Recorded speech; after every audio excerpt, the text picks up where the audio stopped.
1948 Arab Israeli യുദ്ധം അവസാനിച്ചത് Egypt, Lebanon, Jordan, Syria എന്നീ രാജ്യങ്ങളും ഇസ്രയേലും തമ്മിൽ താത്കാലിക കരാറിൽ ഒപ്പുവെച്ചുകൊണ്ടാണ്. കരാർ പ്രകാരം അറബ് ഇസ്രയേൽ പ്രദേശങ്ങളെ വേർതിരിക്കുന്ന ഗ്രീൻ ലൈൻ ഉണ്ടായി. വെസ്റ്റ് ബാങ്ക് ജോർദാനും ഇപ്പോഴത്തെ ഗാസ ഈജിപ്തും കൈയടക്കി. വെസ്റ്റ് ബാങ്കിനെ ജോർദാൻ രാജ്യത്തോട് കൂട്ടിച്ചേർത്തു. ഗാസ ഈജിപ്തിന്റെ സൈനികാധികാരത്തിലായി. മൂന്നാം അറബ് ഇസ്രയേലി യുദ്ധം എന്ന് വിളിക്കപ്പെടുന്ന 1967 6 ദിന യുദ്ധത്തിലാണ് ഈ പ്രദേശങ്ങൾ ഇസ്രയേൽ പിടിച്ചെടുക്കുന്നത്.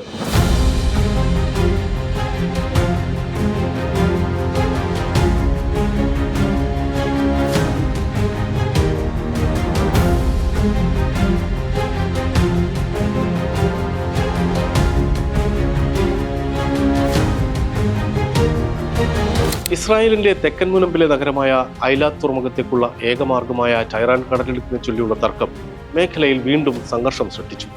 ഇസ്രയേലി കപ്പലുകൾക്ക് ടൈറാനിലേക്കുള്ള പ്രവേശനം ഈജിപ്ത് പരിമിതപ്പെടുത്തിയതോടെയാണ് സംഘർഷങ്ങൾക്ക് തുടക്കം. 1949 ഈജിപ്ത് സുയസ് കനാലും ടൈറാൻ കടലിടുക്കും ഇസ്രായേലിന് മുന്നിൽ പൂർണ്ണമായി അടച്ചതോടെ പ്രതിസന്ധി വഷളാവുകയും 1956 സുയസ് കനാൽ ക്രൈസിസിൽ കലാശിക്കുകയും ചെയ്തു. രണ്ടാം അറബ് ഇസ്രയേലി യുദ്ധമെന്ന് വിളിക്കപ്പെടുന്ന സുയസ് കനാൽ സംഘർഷത്തിൽ ഇസ്രയേൽ ഈജിപ്ത് ആക്രമിച്ച് സിനായ് ഉപദ്വീപ് പിടിച്ചെടുത്തു. ഇസ്രയേലിനൊപ്പം ബ്രിട്ടനും ഫ്രാൻസും ഈജിപ്തിനെതിരായ നടപടികളിൽ പങ്കെടുത്തിരുന്നു. സോവിയറ്റ് യൂണിയനും യുഎസും ഈജിപ്തിനെതിരായ ആക്രമണത്തെ അപലപിച്ചു. ശക്തമായ അന്താരാഷ്ട്ര സമ്മർദ്ദത്തിൽ ബ്രിട്ടനും ഫ്രാൻസും പിന്മാറി. ടൈറാൻ കടലിടുക്ക് ഈജിപ്തിന് തുറക്കേണ്ടി വന്നു. സിനായ് മേഖലയിൽ UN എമർജൻസി ഫോഴ്സിനെ നിയോഗിച്ചു. 1957 മാർച്ചിൽ ഇസ്രയേൽ സിനായിൽ നിന്ന് പിന്മാറി. 1967 മെയ്യിൽ ഈജിപ്ത് വീണ്ടും ടൈറാൻ കടലിടുക്ക് ഇസ്രയേലിന് മുന്നിൽ അടച്ചു. ഗമാൽ അബ്ദുൽ നാസർ ഇസ്രായേലിന്റെ ചരക്കുനീക്കം തടയുകയും UN സേനയോട് സിനായ് വിടാനും ഉത്തരവിട്ടു. ചെങ്കടലിലേക്കും എലിയാത്ത് തുറമുഖത്തേക്കുമുള്ള കപ്പൽപാത തടയുന്നത് സൈനിക നടപടിക്കുള്ള കാരണമാകുമെന്ന് ഇസ്രയേൽ നേരത്തെ മുന്നറിയിപ്പ് നൽകിയിരുന്നു. 1967 ജൂൺ 5 ഇസ്രയേൽ ഈജിപ്തിനെ ആക്രമിച്ചു.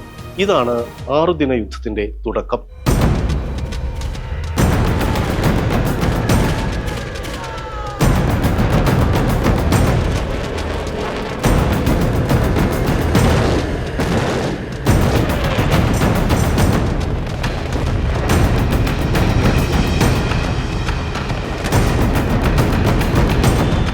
ഇസ്രായേൽ ആക്രമണത്തിൽ ഈജിപ്തിന്റെ വ്യോമാക്രമണ സംവിധാനം പൂർണ്ണമായി തകർന്നു. സിനായ്ക്കൊപ്പം ഈജിപ്തിന്റെ അധീനതയിലായിരുന്ന ഗാസയിലും ഇസ്രായേൽ വ്യോമാക്രമണം നടത്തി. ജോർദാനും സിറിയയും ഈജിപ്തിന് പിന്തുണയ്ക്കെത്തി. ജൂൺ 8 ഈജിപ്തും ജോർദാനും വെടിനിർത്തലിന് തയ്യാറായി. 9 സിറിയയും.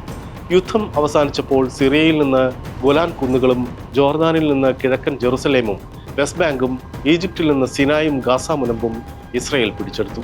2005 ഇസ്രയേൽ ഗാസയിൽ നിന്ന് ഏകപക്ഷീയമായി പിന്മാറുന്നത്. ഗാസയിലെ 21 സെറ്റിൽമെന്റുകൾക്കൊപ്പം വെസ്റ്റ് ബാങ്കിലെ 4 സെറ്റിൽമെന്റുകളും ഇസ്രയേൽ പൊളിച്ചു നീക്കി. 2004 ഇസ്രയേലി ക്യാബിനറ്റും നെസറ്റും അംഗീകരിച്ച പ്രകാരം ഇസ്രയേലി സൈനിക സാന്നിധ്യമടക്കം ഗാസയിൽ നിന്ന് പിൻവലിക്കപ്പെട്ടെങ്കിലും പ്രദേശത്തിന്റെ വിദേശകാര്യ നയതന്ത്ര ബന്ധമടക്കമുള്ള കാര്യങ്ങളിൽ ഇസ്രയേലി നിയന്ത്രണം തുടർന്നു.